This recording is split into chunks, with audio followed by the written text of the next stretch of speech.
Dear students, good morning. इससे पहले वाली क्लास में हमने बात की थी ग्रुप की। अभी अपन बात कर रहे हैं कि ग्रुप के कोई अवयव होता है उसका ऑर्डर अपन कैसे निकाल सकते हैं, ग्रुप के अवयव की कोटि अपन कैसे निकाल सकते हैं। तो आज का अपना टॉपिक है ग्रुप के अवयव की कोटि। अवयव की कोटि, ऑर्डर ऑफ एन एलिमेंट।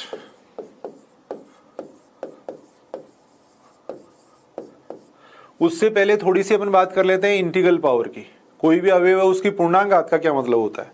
कई बार आपने देखा होगा जैसे ए स्क्वायर लिखा हुआ है, ए स्क्वायर का मतलब होता है ए की ए से 2 बार कंपोजिशन।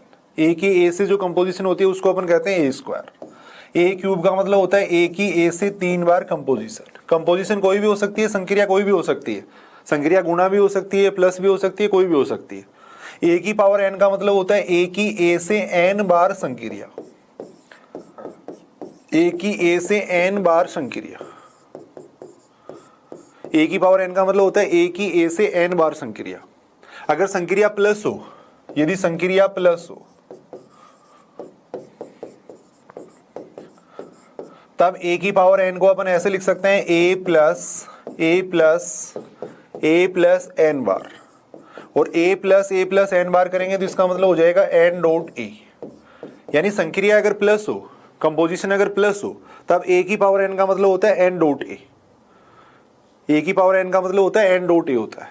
अब अपन बात कर रहे हैं अवयव की कोटि की बात कर रहे हैं। देखो, अब अपन बात कर रहे हैं अवयव की कोटि अपन कैसे देख सकते हैं उसकी बात कर रहे हैं। तो सबसे पहले अपन बात कर रहे हैं डेफिनेशन की। बिल्कुल आसान सी डेफिनेशन है। ग्रुप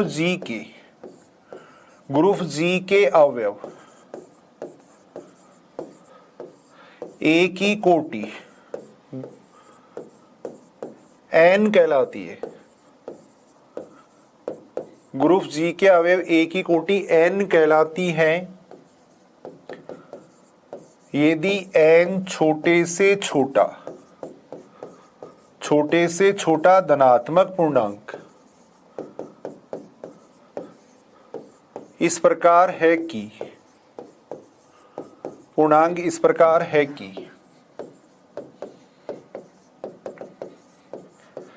ए की power N is equal to E. जहां पे ई क्या होता है, आइडेंटिटी एलिमेंट होता है, तत्समक अवयव होता है। जहां ई क्या होता है, तत्समक अवयव होता है। यानी ग्रुप जी के अवयव ए की कोटि एन कहलाती है यदि एन छोटे से छोटा धनात्मक पूर्णांक, छोटे से छोटा पॉजिटिव इंटीजर इस टाइप से है कि ए की पावर एन बराबर ई। यानी अपन ये कह सकते हैं कि ए की ए से कम अपन कितनी बार संक्रिया करवाएं कि तत्समक अवयव आ जाए। जितनी बार संक्रिया करवा रहे हैं वो जो संख्या है वही क्या कहलाती है, उस अवयव की कोटि कहलाती है। इसे अपन ऑर्डर ऑफ ए बराबर एन से व्यक्त करते हैं। यदि ऐसे एन का अस्तित्व नहीं हो, चाहे अपन ए को कितनी भी बार संक्रिया करवाएं वापस तत्समक अवयव नहीं आ रहा है, तो ऐसे अवयव की कोटि क्या कहलाती है, अपरिमित कहलाती है। तब उसको अपन ऑर्डर ऑफ ए को कहते हैं इनफाइनाइट कहते हैं। यदि ऐसा एन विद्यमान नहीं हो, तब ऑर्डर ऑफ ए वो क्या कहलाता है, इन्फिनिटी कहलाता है। एक बार दोबारा अपन बात करें, ग्रुप जी के अवयव ए की कोटि एन कहलाती है यदि एन छोटे से छोटा धनात्मक पूर्णांक, छोटे से छोटा पॉजिटिव इंटीजर इस टाइप से हो कि ए की पावर एन बराबर ई आ जाए। ई क्या है, ग्रुप जी का तत्समक अवयव है। तब एन को अपन क्या कहते हैं, अवयव ए की कोटि कहते हैं। इसे ऑर्डर ऑफ ए बराबर एन से व्यक्त करते हैं। अब इसका मतलब सीधा सा मतलब ये है कि ए की ए से अपन कितनी बार कंपोजिशन करवाएं कि तत्समक अवयव आ जाए। वो जो संख्या है वो क्या कहलाती है, उस अवयव की कोटि कहलाती है। ग्रुप के अंदर अपन जानते हैं तत्समक अवयव की कोटि हमेशा एक होती है। जो आइडेंटिटी एलिमेंट होता है उसका ऑर्डर हमेशा कितना होता है, 1 होता है। वो देख भी सकते हैं, क्यों देख सकते हैं भी, ई की पावर अपन कम से कम कितनी करेंगे वापिस ई आ जाए। तो ई की पावर अगर अपन पॉजिटिव इंटीजर करना है, छोटे से छोटा धनात्मक पूर्णांक होना चाहिए, तो ई की पावर 1 करने पे वापिस कितना आ जाता है, ई आ जाता है। तो इसका मतलब ऑर्डर ऑफ ई कितना होता है, 1 होता है। तो ग्रुप में तत्समक अवयव की कोटि हमेशा कितनी होती है, 1 होती है। और तत्समक अवयव ही एक ऐसा अवयव होता है जिसकी कोटि 1 होती है। उसके अलावा ग्रुप में किसी भी अवयव की कोटि 1 नहीं हो सकती। कुछ एग्जाम्पल से अपन इसको समझते हैं। अपन ये बात जानते हैं, जी बराबर 1 ओमेगा स्क्वायर गुणा संक्रिया के लिए क्या होता है, ग्रुप होता है। मल्टीप्लीकेशन कंपोजिशन के लिए क्या होता है, ग्रुप होता है। G is equal to 1 omega square, वो गुणा संक्रिया के लिए क्या होता है, ग्रुप होता है। ये बात अपन जानते हैं। अब यहाँ अपने को प्रत्येक अवयव की कोटि निकालनी है। ग्रुप की कोटि कितनी हो जाएगी, यहाँ अगर अपन देखें तो ग्रुप की कोटि कितनी है 3, यानी ग्रुप जी में जो अवयवों की संख्या है वो क्या कहलाती है, उसकी कोटि कहलाती है। तो ऑर्डर ऑफ ग्रुप तो कितना हो जाएगा, 3 हो जाएगा। अब अपन प्रत्येक एलिमेंट का ऑर्डर निकाल रहे हैं। देखो यहाँ अगर अपन देखें तो तत्समक अवयव कितना हो जाएगा, गुणा संक्रिया का तत्समक अवयव कितना होता है, 1 होता है। तो तत्समक अवयव कितना होगा यहाँ पे 1, आइडेंटिटी एलिमेंट 1 हो जाएगा। तत्समक अवयव की कोटि कितनी होती है 1, तो ऑर्डर ऑफ 1 कितना हो जाएगा 1। तत्समक अवयव की कोटि सदैव कितनी होती है, 1 होती है। अब अपने को प्रत्येक एलिमेंट की कोटि निकालनी है, तो अपन ये देखेंगे ओमेगा की अगर ऑर्डर निकालना है तो ओमेगा की ओमेगा से अपन कितनी बार संक्रिया करवाएंगे तत्समक अवयव आ जाए। ओमेगा को ओमेगा से गुणा करेंगे कितना आएगा, ओमेगा स्क्वायर। फिर ओमेगा से गुणा करेंगे कितना आएगा, ओमेगा क्यूब। और ओमेगा क्यूब का मतलब कितना होता है, 1 होता है। भैया अपन ये बात जानते हैं, देखो 1 ओमेगा ओमेगा स्क्वायर इकाई के क्यूब रूट होते हैं। 1 की पावर 1/3 बराबर कितना होता है, ओमेगा होता है। तो यहाँ से अपन देखते हैं omega cube is equal to कितना होता है, 1 होता है। तो यानी ओमेगा की ओमेगा से अपन 3 बार संक्रिया करवाएंगे तब क्या आएगा, तत्समक अवयव आएगा। इसको अपन ऐसे भी लिख सकते हैं, omega cube is equal to 1 लिख सकते हैं। तो यहाँ से अगर अपन देखें तो ऑर्डर ऑफ ओमेगा कितना हो जाएगा, 3 हो जाएगा। यानी ओमेगा की ओमेगा से कम कितनी बार संक्रिया करवाएंगे आइडेंटिटी एलिमेंट आ जाए। वो जो संख्या है ना वही क्या कहलाती है, अवयव की कोटि कहलाती है। ओमेगा स्क्वायर की अगर कोटि देखें तो ओमेगा स्क्वायर को ओमेगा स्क्वायर से कितनी बार संक्रिया करवाए, पहली बार संक्रिया करवाएंगे ओमेगा की पावर 4 आएगा। ओमेगा की पावर 4 का मतलब हो गया ओमेगा। फिर संक्रिया करवाएंगे कितना आएगा, ओमेगा क्यूब। ओमेगा क्यूब का मतलब होता है 1। तो यहाँ से अगर अपन देखें तो ऑर्डर ऑफ ओमेगा स्क्वायर कितना हो जाएगा, कम से कम कितनी बार संक्रिया करवाइए, 3 बार। तो ऑर्डर ऑफ ओमेगा स्क्वायर भी कितना हो जाएगा, 3 हो जाएगा। तो यहाँ अपन देख रहे हैं तत्समक अवयव की कोटि 1 हो गई। इसके अलावा प्रत्येक अवयव की कोटि कितनी आ रही है, 3 आ रही है। देखो आगे अपन थ्योरम पढ़ेंगे कि अवयव की जो कोटि होती है वो हमेशा ग्रुप की कोटि से कम या बराबर होती है। तो यहाँ अपन देख रहे हैं ग्रुप की कोटि कितनी है, 3, और प्रत्येक अवयव की कोटि 3 से कम या बराबर आ रही है। ऐसे ही अपन और एग्जाम्पल देख सकते हैं।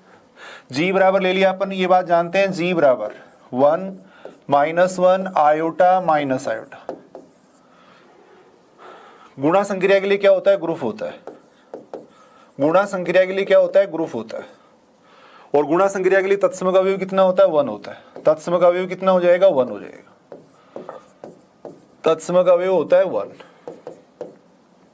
जी में अवयवों की संख्या 4 है, इसका मतलब ऑर्डर ऑफ जी कितना हो जाएगा, 4 हो जाएगा। ग्रुप की कोटि कितनी हो जाएगी, 4 हो जाएगी। अब प्रत्येक अवयव की कोटि अपन निकाल रहे हैं, और तत्समक अवयव की कोटि हमेशा कितनी होती है, 1 होती है। तो ऑर्डर ऑफ 1 तो कितना हो गया, 1 हो जाएगा। -1 की कोटि देखें तो -1 को -1 से कितनी बार संक्रिया करवाएं कि तत्समक अवयव आ जाए। तो -1 को -1 से संक्रिया करवाएंगे कितना आ जाएगा, 1 आ जाएगा। तो इसका मतलब ऑर्डर ऑफ -1 कितना हो जाएगा, 2 हो जाएगा।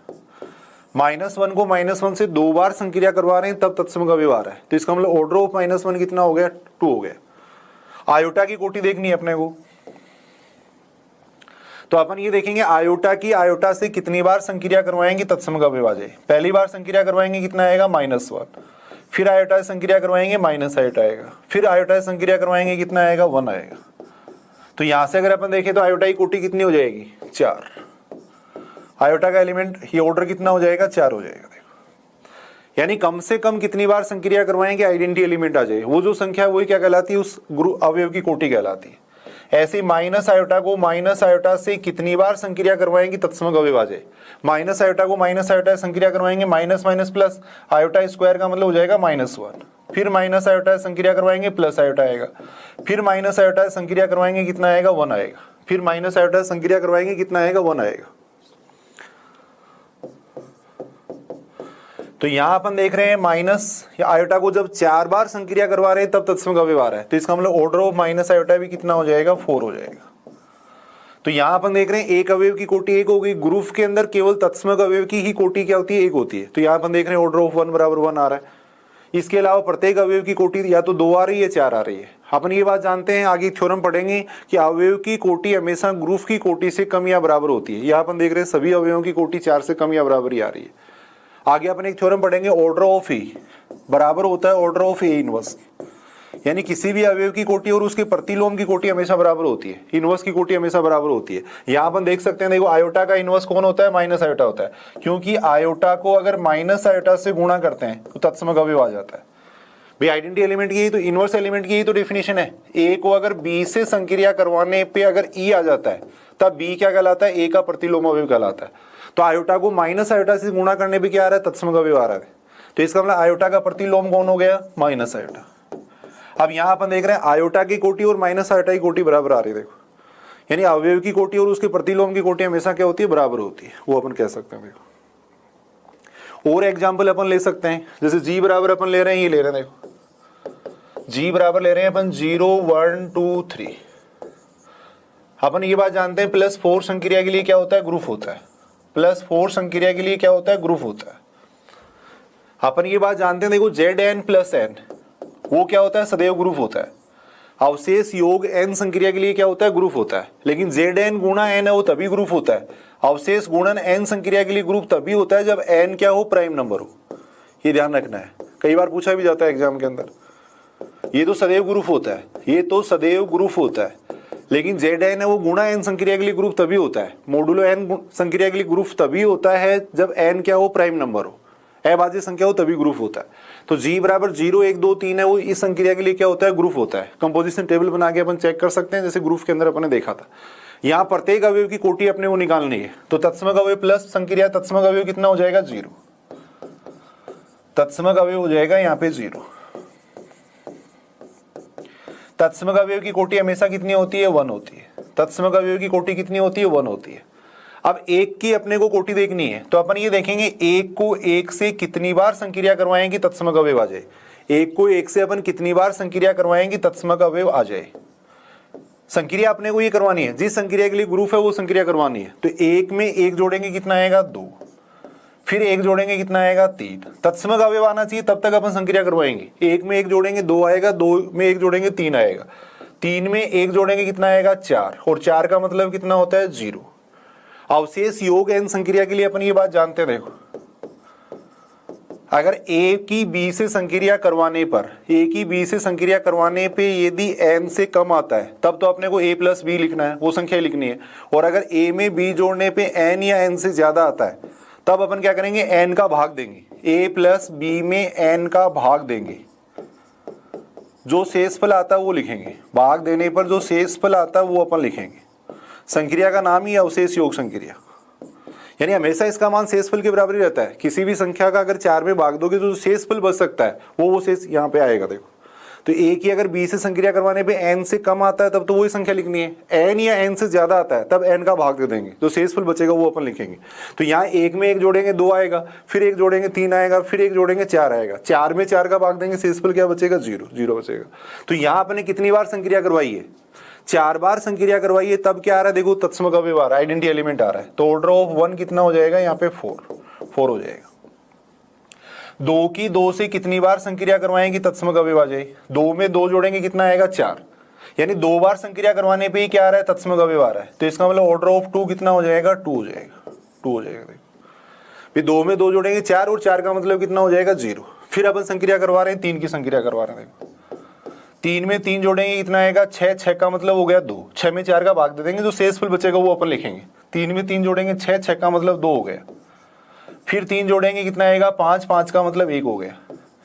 फिर अगर अपन 3 जोड़ते हैं तब कितना आएगा, भी 3 में 3 जोड़ेंगे 6 का मतलब हो गया 2। फिर अगर 3 जोड़ेंगे तो 5 का मतलब 1। 1 में 3 जोड़ेंगे 4 का मतलब 0।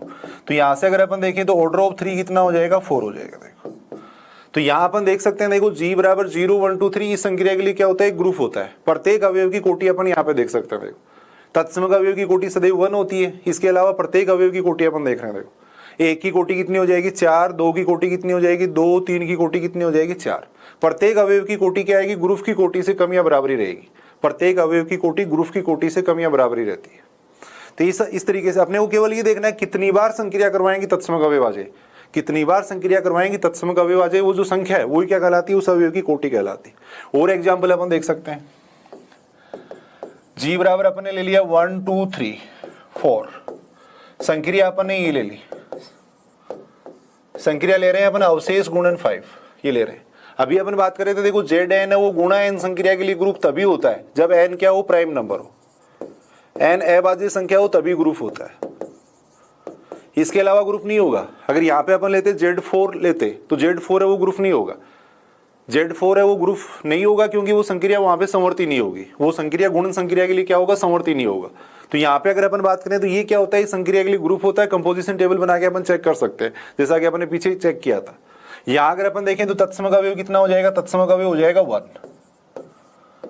तत्समक अवयव कितना होगा 1। गुणन संक्रिया के लिए तत्समक अवयव कितना होता है, 1 होता है। तत्समक अवयव कितना हो जाएगा 1। तत्समक अवयव की कोटि हमेशा कितनी होती है, 1 होती है। आइडेंटिटी एलिमेंट का ऑर्डर हमेशा कितना होता है, 1 होता है। अब इसके अलावा प्रत्येक अवयव की कोटि अपन देख सकते हैं। 2 की कोटि अगर देखनी है तो 2 को अपन 2 से कितनी बार संक्रिया करवाएंगे तत्समक अवयव आ जाए। 2 को 2 से गुणा करेंगे कितना आएगा, 4। फिर 2 से गुणा करेंगे कितना आएगा, 8। 8 का मतलब कितना हो गया, 3। फिर 2 से गुणा करवाएंगे तो कितना आएगा, 6। 6 का मतलब कितना हो जाएगा, 1 हो जाएगा। 2 को 2 से गुणा कर रहे हैं, अगर 5 से कम आता है तब तो वही संख्या लेनी है। 5 या 5 से ज्यादा आते ही 5 का भाग लग जाएगा। तो 2 को 2 से गुणा करेंगे 4, फिर 2 से गुणा करेंगे 8, 8 में 5 का भाग देंगे कितना आएगा, 3। फिर 3 को 2 से गुणा करेंगे 6, 6 में 5 का भाग देंगे, शेष को लेकर बचेगा। देखो तो 2 को 2 से 4 बार संक्रिया करवाने पे क्या आ रहा है, 1 आ रहा है, तत्समक अवयव आ रहा है। तो इसका मतलब ऑर्डर ऑफ 2 कितना हो जाएगा, 4 हो जाएगा। अब 3 का अपने को ऑर्डर निकालना है, तो 3 को 3 से कितनी बार संक्रिया करवाएंगे तत्समक अवयव आ जाए। 3 को 3 से गुणा करेंगे कितना आएगा, 9। 9 का मतलब कितना हो गया, 4। फिर 3 से गुणा करेंगे 12, 12 का मतलब कितना हो जाएगा, 2। फिर 3 से गुणा करेंगे 6, 6 का मतलब 1 हो जाएगा। तो ऑर्डर ऑफ 3 है वो भी कितना हो जाएगा, 4 हो जाएगा। ऑर्डर ऑफ 3 भी कितना हो जाएगा, 4 हो जाएगा। देखो ऐसे ही अपन देख सकते हैं, 4 की कोटि देख सकते हैं। 4 को 4 से गुणा करेंगे कितना आएगा, 16। 16 में 5 का भाग देंगे कितना बचेगा, शेष 1 बचेगा। देखो तो यानी 4 को 4 से संक्रिया करवाते ही क्या आ रहा है, तत्समक अवयव आ रहा है, तत्समक अवयव आ रहा है। तो इसका मतलब ऑर्डर ऑफ 4 है वो कितना हो जाएगा, 2 हो जाएगा, 2 हो जाएगा। तो यहाँ अपन देख सकते हैं, देखो तत्समक अवयव की कोटि 1 हो जाएगी। इसके अलावा जैसे 2 की कोटि भी 4 होगी, 3 की कोटि भी 4 होगी, 4 की कोटि कितनी हो जाएगी, 2 हो जाएगी। तो यानी प्रत्येक अवयव की कोटि अपन इस तरीके से देख सकते हैं। अपन ये बात जानते हैं 5 कोटि तक के जितने भी ग्रुप होते हैं सारे क्या होते हैं, अबेलियन होते हैं। तो ये एक अबेलियन ग्रुप होगा, ये अपन चेक कर सकते हैं। आगे अपन इसी से कोटि से अपन चेक करेंगे चक्रीय ग्रुप होगा या नहीं होगा, साइक्लिक ग्रुप होगा या नहीं होगा, वो अपन आगे चेक कर सकते हैं। भाई साइक्लिक ग्रुप के अंदर केवल अपने को इतना देखना है कि अगर एक भी अवयव की कोटि ग्रुप की कोटि के बराबर आ जाती है तब वो क्या हो जाता है, साइक्लिक ग्रुप हो जाता है। तो यहाँ अपन देख रहे हैं, देखो 2 अवयवों की कोटि किसके बराबर आ रही है, ग्रुप की कोटि के बराबर आ रही है। ग्रुप की कोटि कितनी है, यहाँ पे 4 है। तो इसका मतलब ये साइक्लिक ग्रुप भी हो जाएगा। और ये क्या हो जाएंगे, इसके जनरेटर हो जाएंगे, वो जो अपन नेक्स्ट के अंदर पढ़ेंगे। तो इस टाइप से अपन प्लस संक्रिया हो या गुणा संक्रिया हो, कोई भी संक्रिया हो, अपन किसी भी ग्रुप के एलिमेंट्स के अपन ऑर्डर ज्ञात कर सकते हैं। अब कुछ इसकी जो प्रॉपर्टीज है उनके बारे में अपन बात कर रहे हैं। देखो या अगर कोई अपरिमित ग्रुप का अपन एग्जांपल लें, जैसे जेड प्लस की बात कर रहे हैं। देखो जेड प्लस की अपन बात कर रहे हैं। अपन ये बात जानते हैं कि जेड है वो प्लस संक्रिया के लिए क्या होता है, ग्रुप होता है। जेड का मतलब ये सारे एलिमेंट होंगे जिसमें -3, -2, -1, 0, 1, 2, 3 प्लस संक्रिया के लिए क्या होता है, ग्रुप होता है। आइडेंटिटी एलिमेंट है वो 0 हो जाएगा, 1 का इनवर्स -1 हो जाएगा, क्लोजर प्रॉपर्टी भी सेटिस्फाई करता है। इसका मतलब जेड है वो प्लस संक्रिया के लिए क्या होता है, ग्रुप होता है। तत्समक अवयव की कोटि हमेशा कितनी होती है, 1 होती है। और प्लस संक्रिया का तत्समक अवयव क्या होता है, 0 होता है। तो 0 की कोटि कितनी हो जाएगी, देखो 1, 0 की कोटि 1 होगी। अब अपने को ये देखना है 1 की कोटि कितनी होगी। तो अपन 1 की 1 से कितनी बार संक्रिया करवाएं कि तत्समक अवयव आ जाए। यहाँ तत्समक अवयव ही है, आइडेंटिटी एलिमेंट कौन है, 0। आइडेंटिटी एलिमेंट है वो कितना है, 0।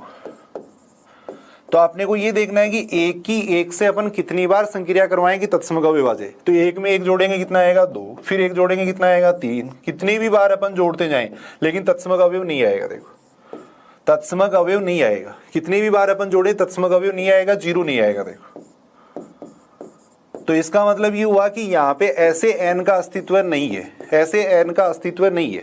1 की 1 से अपन कितनी भी बार संक्रिया करवाएं तत्समक अवयव नहीं आएगा।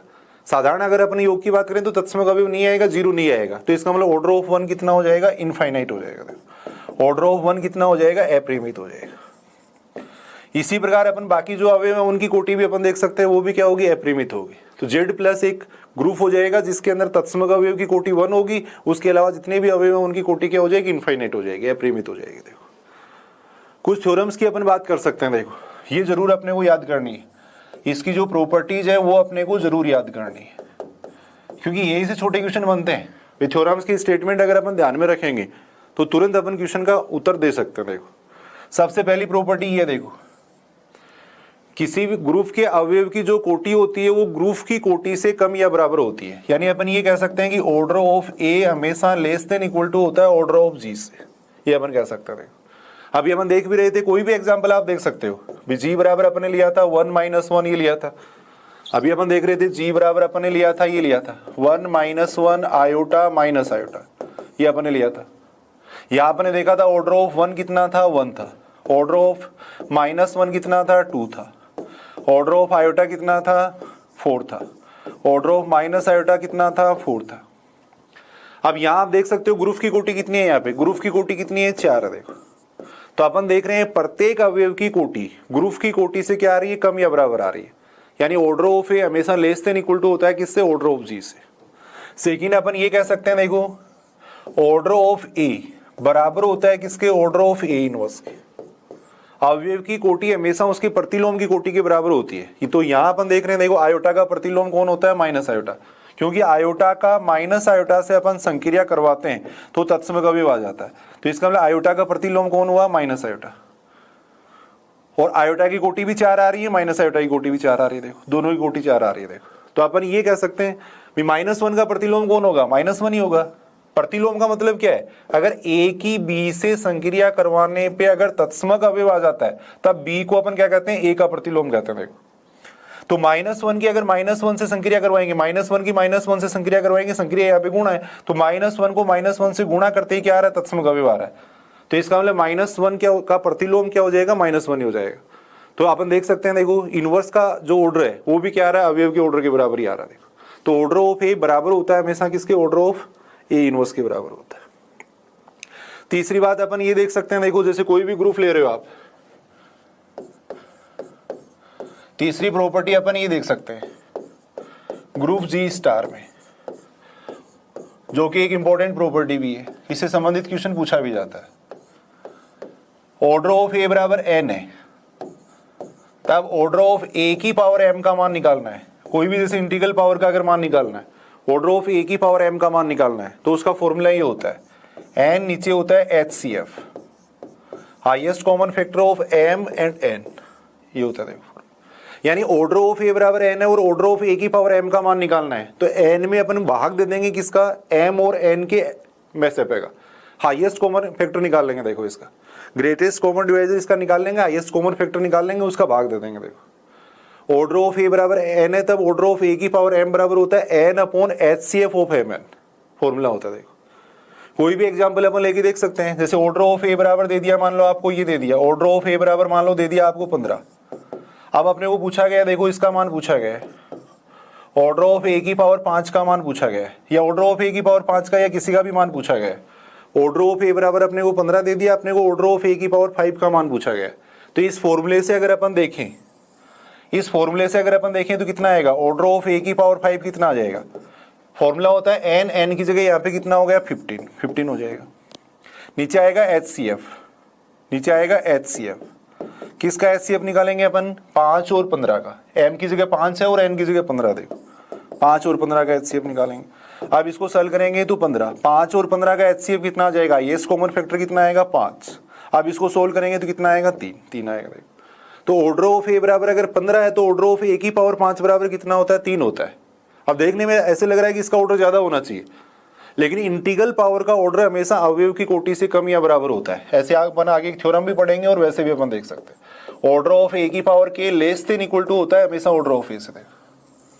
ये भी एक इंपॉर्टेंट रिजल्ट है, ऑर्डर ऑफ ए की पावर के लेस देन इक्वल टू होता है हमेशा ऑर्डर ऑफ ए से।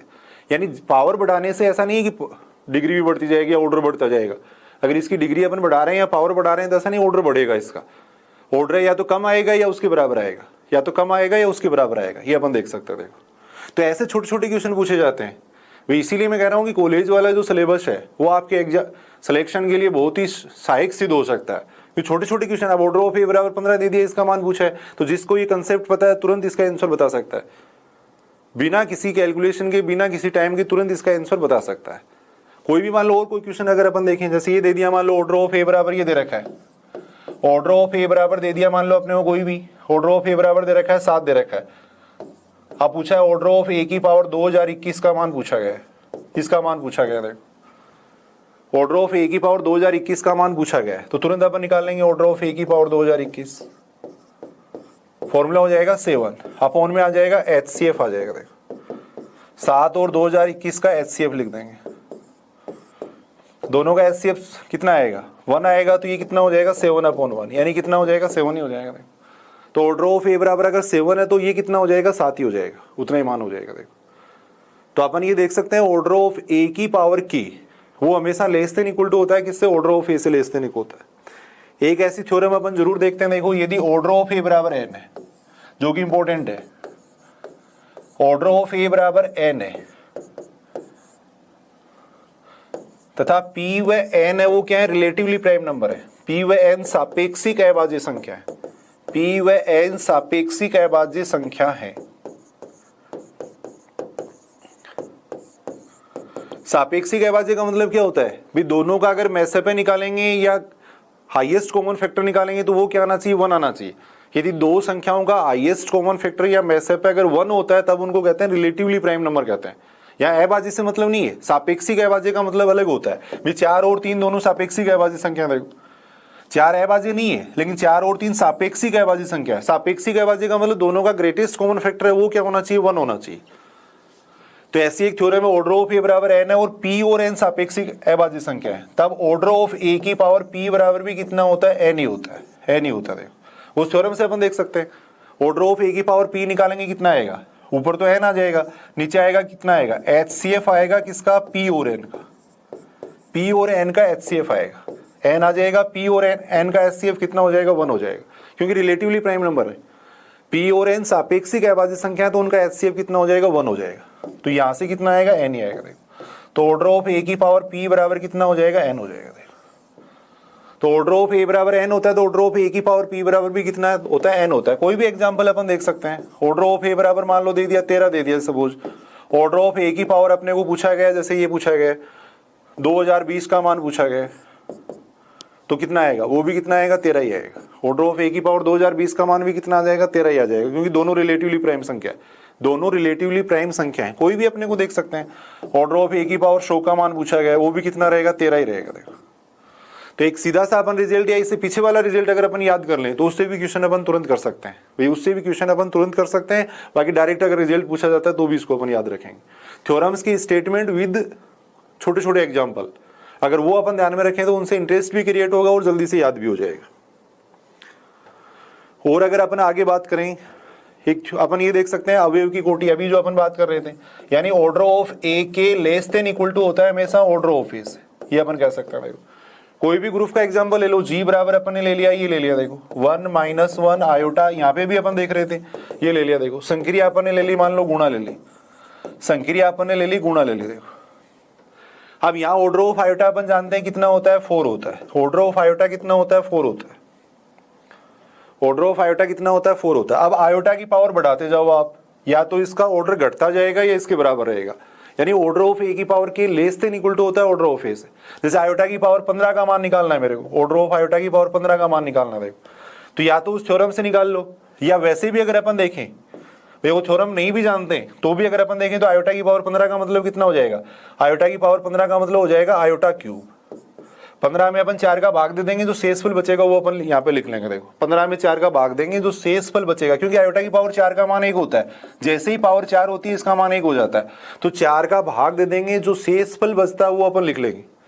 आयोटा की पावर 3 आएगा, आयोटा की पावर 3 का मतलब माइनस आयोटा हो गया, इसका ऑर्डर भी कितना आ रहा है 4 ही आ रहा है। देखो यहाँ में अगर ये ले लो ऑर्डर ऑफ आयोटा की पावर 14 ले लो सपोज, ये ले लो, देखो तो इसका मतलब हो जाएगा आयोटा का स्क्वायर, ये ऑर्डर ऑफ -1 हो गया। देखो और ऑर्डर ऑफ -1 इसमें कितना होता है 2 होता है। देखो तो यहाँ अपन देख रहे हैं ऑर्डर ऑफ आयोटा कितना था 4 था, ऑर्डर ऑफ आयोटा की पावर 15 है, वो भी कितना आ रहा है 4 ही आ रहा है। देखो आयोटा की पावर अगर 14 करते हैं तो वो क्या आ रहा है, इससे कम आ रहा है। देखो तो ऑर्डर ऑफ ए की पावर के लेस देन इक्वल टू होता है किससे, ऑर्डर ऑफ ए से होता है, यानी या तो ऑर्डर ऑफ ए के बराबर होता है या उससे कम होता है।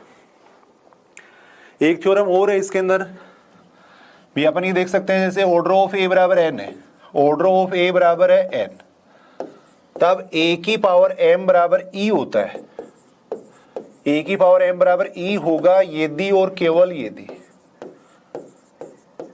यदि और केवल यदि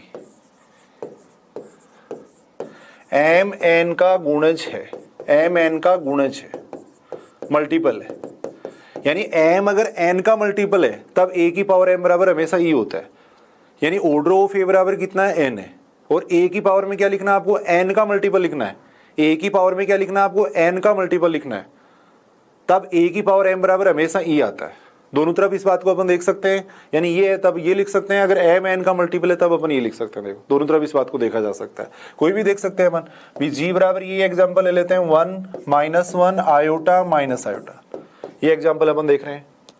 अपन ये बात जानते हैं ऑर्डर ऑफ आयोटा कितना होता है, 4 होता है, ऑर्डर ऑफ आयोटा कितना होता है, 4 होता है। ये एम बराबर ई की बात कर रहे थे। आयोटा की पावर अगर अपन देखें तो आयोटा की पावर में यानी 4 का मल्टीपल लिखना है, यानी मैंने 8 लिख दिया।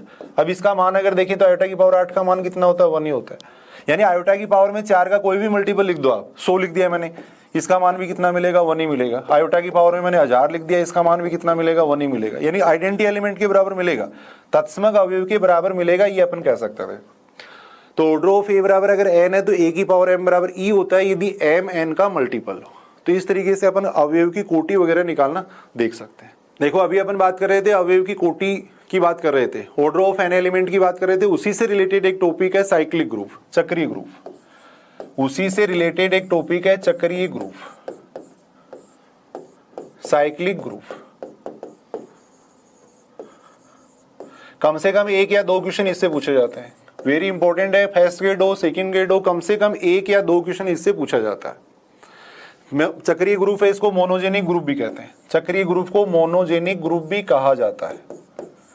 मोनोजेनिक नाम से स्पष्ट है, यानी एक एलिमेंट से जनरेट, यानी इस ग्रुप को अगर अपन एक एलिमेंट से जनरेट कर सकें तब वो क्या कहलाता है, चक्रीय ग्रुप कहलाता है। तो सबसे पहले तो अपन इसकी बात कर रहे हैं, डेफिनेशन की बात कर रहे हैं। ग्रुप जी चक्रीय ग्रुप कहलाता है, ग्रुप जी चक्रीय ग्रुप कहलाता है यदि जी में कम से कम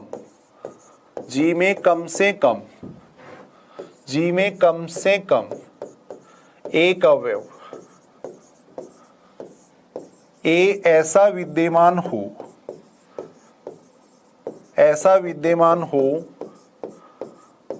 ताकि जी का प्रत्येक अवयव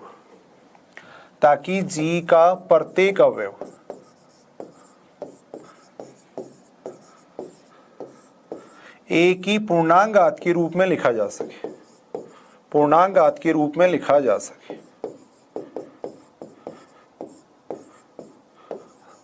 लिख सके, तब ए है वो क्या कहलाता है, इसका जनक कहलाता है। तब ए को अपन कहते हैं इसका जनक कहते हैं, और जो ग्रुप है उसको अपन ऐसे डिनोट करते हैं। चक्रीय ग्रुप होता है उसको इस तरीके से डिनोट किया जाता है। तो ग्रुप जी है वो चक्रीय ग्रुप कहलाता है यदि जी में कम से कम एक अवयव ए ऐसा विद्यमान हो ताकि जी का प्रत्येक अवयव ए की पूर्णांक घात के रूप में लिखा जा सके। यहां मैं केवल पूर्णांक घात की बात कर रहा हूं भी। वहां अपन ऑर्डर ऑफ एन एलिमेंट के अंदर अपन ये बात कर रहे थे कि एन छोटे से छोटा धनात्मक पूर्णांक, वहां धनात्मक पूर्णांक की बात कर रहे थे, यहाँ केवल मैं पूर्णांक की बात कर रहा हूं, यहां मैं केवल पूर्णांक की बात कर रहा हूं। तो अपने को कम से कम एक अवयव ऐसा मिल जाना चाहिए ताकि प्रत्येक अवयव को अपन उसकी पूर्णांक घात के रूप में लिख सके। अगर ऐसा अवयव मिल जाता है तब उस जी को अपन कह देंगे चक्रीय ग्रुप कह देंगे, और ए क्या कहलाएगा, उसका जनक कहलाएगा। एक एग्जाम्पल के माध्यम से इसको अपन समझते हैं। देखो जैसे जी बराबर अपन ने ले लिया 1 ओमेगा ओमेगा स्क्वायर, संक्रिया अपन ने ले ली गुणा, संक्रिया अपन ने लिए गुणा, संक्रिया अपन ने गुणा ले ली, तत्समक अवयव, ऑर्डर ऑफ एन एलिमेंट, वो सारी चीजें अपन देख सकते हैं। अब जो चक्रीय ग्रुप की जो बेसिक डेफिनेशन है उसको अपन देख रहे हैं भाई। इसमें अपने को एक एलिमेंट ऐसा देखना है कि प्रत्येक अवयव को उसकी पूर्णांक घात के रूप में लिख सके। पूर्णांक घात का मतलब है ए की पावर एन, इस रूप में लिख सके। देखो तो यहाँ पे अगर अपन देखें तो 1 को अपन लिख सकते हैं, देखो ओमेगा की पावर 3, ओमेगा की पावर 3 लिख सकते हैं। ओमेगा को अपन लिख सकते हैं ओमेगा की पावर 1 लिख सकते हैं। ओमेगा स्क्वायर को अपन लिख सकते हैं ओमेगा की पावर 2 लिख सकते हैं, 2 लिख सकते हैं। देखो तो यहां अपन देख रहे हैं कि एक एलिमेंट ओमेगा अपने को ऐसा मिल गया ताकि प्रत्येक अवयव को अपने क्या कर दिया, ओमेगा की पूर्णांक घात के रूप में लिख दिया, ओमेगा की पूर्णांक घात के रूप में लिख दिया। तो इसका मतलब ओमेगा क्या हो जाएगा, इसका जनक हो जाएगा, यानी एक जनक तो कौन हो गया, इसका ओमेगा। अब दूसरा जनक है या नहीं वो अपन देखते हैं। भाई अपन ये देखेंगे कि इन सारे एलिमेंट्स को अपन ओमेगा स्क्वायर की पूर्णांक घात के रूप में भी लिख सकते हैं क्या। तो मैं चेक कर रहा हूं 1 को अपन लिख सकते हैं क्या। ओमेगा स्क्वायर की पावर अगर 3 लिख दे तो ओमेगा की पावर 6 आएगा। ओमेगा की पावर 6 का मान 1 ही होता है। ओमेगा की बात करें तो ओमेगा को अपन लिख सकते हैं ओमेगा स्क्वायर की पावर 2 लिख सकते हैं। ओमेगा की पावर 4, ओमेगा की पावर 4 का मतलब कितना हो जाएगा, जैसे ही ओमेगा की पावर 3 होगी 1 हो जाएगा। ओमेगा की पावर 4 का मान कितना हो जाएगा, ओमेगा हो जाएगा। देखो ओमेगा स्क्वायर है, इसको अपन लिख सकते हैं ओमेगा स्क्वायर की पावर 1 लिख सकते हैं। देखो तो यहां अपन फिर देख रहे हैं, देखो जी के प्रत्येक अवयव को अपन ओमेगा स्क्वायर की पूर्णांक घात के रूप में लिख रहे हैं। तो इसका मतलब जी चक्रीय ग्रुप हो जाएगा और ओमेगा स्क्वायर इसके दो क्या हो जाएंगे, जनरेटर हो जाएंगे। देखो अब जी को अपन ऐसे लिख सकते हैं ओमेगा स्क्वायर, इस तरीके से इसको डिनोट कर सकते हैं। देखो तो कहने का मतलब एक अवयव अपने को ऐसा मिल जाना चाहिए, कम से कम एक अवयव ऐसा मिल जाना चाहिए ताकि प्रत्येक अवयव को उसकी इंटीग्रल पावर की फॉर्म में लिख सके। तब जी क्या कहलाता है, साइक्लिक ग्रुप कहलाता है। और एग्जांपल अपन देख सकते हैं। देखो जैसे जी बराबर अपन ने ले लिया 1 - 1 आयोटा माइनस आयोटा। अपन ये बात जानते हैं गुणा संक्रिया के लिए क्या होता है, ग्रुप होता है। अभी केवल अपन बेसिक डेफिनेशन की बात कर रहे हैं। वैसे साइक्लिक ग्रुप पहचानने का एक अलग तरीका भी है जो कि शॉर्ट मेथड है और ज्यादातर अपन वही काम में लेंगे। एक बार मैं बेसिक डेफिनेशन क्या होती है उसको समझा रहा हूं। तो यहां भी अपने को एक एलिमेंट कम से कम ऐसा ढूंढना है ताकि प्रत्येक अवयव को अपन उसकी इंटीग्रल पावर की फॉर्म में लिख सके। तो 1 को मैं लिख सकता हूं, देखो आयोटा की पावर 4 लिख सकता हूं। 1 को अपन लिख सकते हैं आयोटा की पावर 4 लिख सकते हैं। देखो -1 को अपन क्या लिख सकते हैं, आयोटा की पावर 2 लिख सकते हैं। आयोटा को अपन क्या लिख सकते हैं, देखो आयोटा को अपन कितना लिख सकते हैं, आयोटा को लिख सकते हैं अपन आयोटा स्क्वायर का मतलब -1 हो गया। आयोटा की पावर 3 लिख सकते हैं। देखो आयोटा की पावर 3 कितना हो जाएगा, माइनस आयोटा हो जाएगा। आयोटा की पावर 1 लिख सकते हैं, सॉरी आयोटा को अपन लिख सकते हैं आयोटा की पावर 1 लिख सकते हैं। माइनस आयोटा को अपन लिख सकते हैं आयोटा की पावर 3 लिख सकते हैं, 3 लिख सकते हैं। तो यहां भी अपन देख रहे हैं जी के प्रत्येक अवयव को अपन क्या कर रहे हैं, आयोटा की पूर्णांक घात के रूप में लिख रहे हैं। देखो तो इसका मतलब आयोटा क्या कहलाएगा, इसका जनक कहलाएगा और जी क्या कहलाएगा, चक्रीय ग्रुप कहलाएगा। अब ऐसे ही अपने को देखना है कि दूसरा भी इसका कोई जनक हो सकता है क्या। तो वैसे तो आगे अपने एक थ्योरम पढ़ेंगे, यदि आयोटा जनक है तो इसका जो इनवर्स होगा ना वो भी हमेशा इसका जनक होगा। यानी कोई भी ग्रुप है उसके अंदर अगर अवयव जनक होता है तो उसका प्रतिलोम भी हमेशा क्या होता है, जनरेटर होता है। तो आयोटा अगर इसका जनरेटर है तो माइनस आयोटा भी इसका जनरेटर होगा। चेक भी अपन कर सकते हैं। देखो 1 को भी अपन क्या लिख सकते हैं, माइनस आयोटा की पावर 4 भी लिख सकते हैं। देखो -1 है, इसको अपन क्या लिख सकते हैं, माइनस आयोटा की पावर कितना लिख सकते हैं, 2 लिख सकते हैं। देखो फिर आयोटा की अगर अपन बात करें तो आयोटा को अपन क्या लिख सकते हैं, माइनस आयोटा की पावर 3 लिख सकते हैं। ऐसे ही माइनस आयोटा की बात करें तो माइनस आयोटा को अपन लिख सकते हैं माइनस आयोटा की पावर 1 लिख सकते हैं। तो यहां अपन देख रहे हैं प्रत्येक अवयव को अपन माइनस आयोटा की इंटीग्रल पावर की फॉर्म में भी लिख सकते हैं, पूर्णांक घात के रूप में भी लिख सकते हैं। देखो यानी प्रत्येक अवयव को अपन एक अवयव से जनरेट कर सकते हैं। देखो तो ऐसे ग्रुप को अपन कहते हैं चक्रीय ग्रुप। और आयोटा और माइनस आयोटा क्या हो जाएंगे, इसके जनक हो जाएंगे। देखो आयोटा और माइनस आयोटा क्या हो जाएंगे, इसके जनक हो जाएंगे। देखो ये दोनों इसके जनक हो गए, ये अपन देख सकते हैं। देखो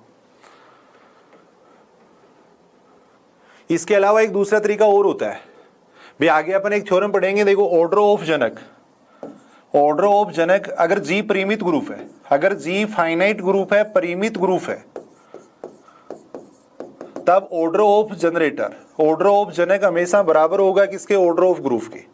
ऑर्डर ऑफ जनक हमेशा बराबर होता है किसके, ऑर्डर ऑफ ग्रुप के। तो एक तरीका यह भी होता है कि प्रत्येक अवयव की कोटि निकाल लो, यदि किसी अवयव की कोटि ग्रुप की कोटि के बराबर आती है तो वो अवयव क्या हो जाएगा, उसका जनक हो जाएगा। भाई यहाँ पे अगर अपन देखें तो देखो ऑर्डर ऑफ जी कितना है, 4 है।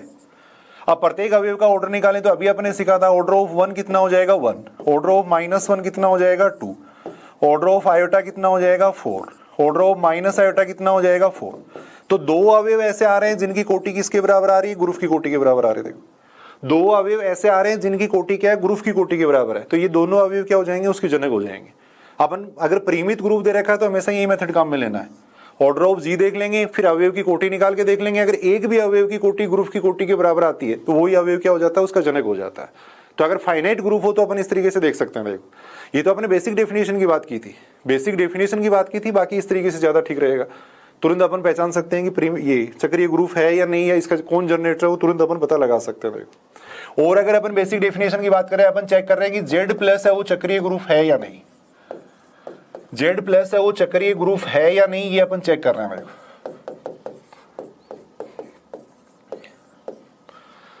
तो जेड की बात करें तो जेड के अंदर ये सारे एलिमेंट आते हैं। देखो जेड के अंदर ये सारे एलिमेंट आते हैं, -3 आएगा, -2 आएगा, -1, 0, 1, 2, 3, ये सारे एलिमेंट आएंगे। देखो ये सारे एलिमेंट आते हैं।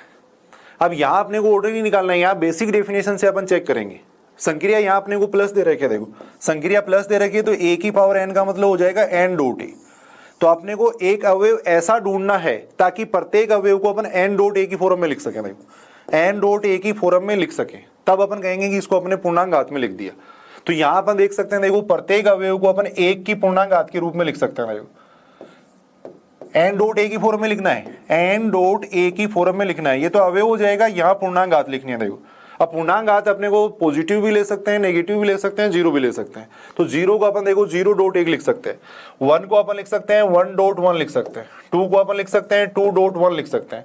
ऐसे ही अगर -1 की बात करें तो इसको -1.1 लिख सकते हैं। देखो -2 को लिख सकते हैं -2.1 लिख सकते हैं। देखो तो कहने का मतलब ये हुआ कि प्रत्येक अवयव को अपने n डॉट a की फॉर्म में लिख दिया। ये तो n हो गए और ये a हो गया। देखो प्रत्येक अवयव को अपने 1 की पूर्णांक घात के रूप में लिख दिया। देखो प्रत्येक अवयव को अपने क्या किया, 1 की पूर्णांक घात के रूप में लिख दिया। ये पूर्णांक घात हो गई, ये अवयव हो गया। देखो तो इसका मतलब 1 क्या हो जाएगा, इसका जनरेटर हो जाएगा। अगर संक्रिया प्लस है तब पूर्णांक घात का मतलब होगा n डॉट a। प्रत्येक अवयव को अपने 1 की पूर्णांक घात के रूप में लिख दिया, तो 1 क्या हो जाएगा, इसका जनक हो जाएगा। देखो ऐसे अगर अपन बात करें तो प्रत्येक अवयव को -1 की पूर्णांक घात के रूप में भी लिख सकते हैं। अपन ऐसे भी लिख सकते हैं, देखो 0.1 1 लिख दिया अपने, 1 डॉट या -1.1 ये लिख सकते हैं अपन। देखो -1 को -1 से गुणा कर दिया।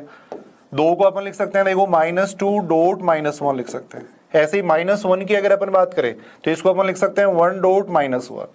ऐसे ही -2 की बात करें तो इसको लिख सकते हैं 2.1 लिख सकते हैं। देखो तो ये तो n हो गए, देखो ये तो हो गई पूर्णांक घात, और ये क्या हो गया, अवयव हो गया। देखो ये अवयव हो गया, यानी प्रत्येक अवयव को अपन n डॉट a की फॉर्म में लिख रहे हैं। देखो प्रत्येक अवयव को n डॉट a की फॉर्म में लिख रहे हैं। तो यहाँ भी अपने को एक एलिमेंट ऐसा मिल गया ताकि z के प्रत्येक अवयव को अपन क्या कर सकते हैं, -1 की पूर्णांक घात के रूप में लिख सकते हैं। देखो तो इसके जनरेटर हो गए 1 और -1।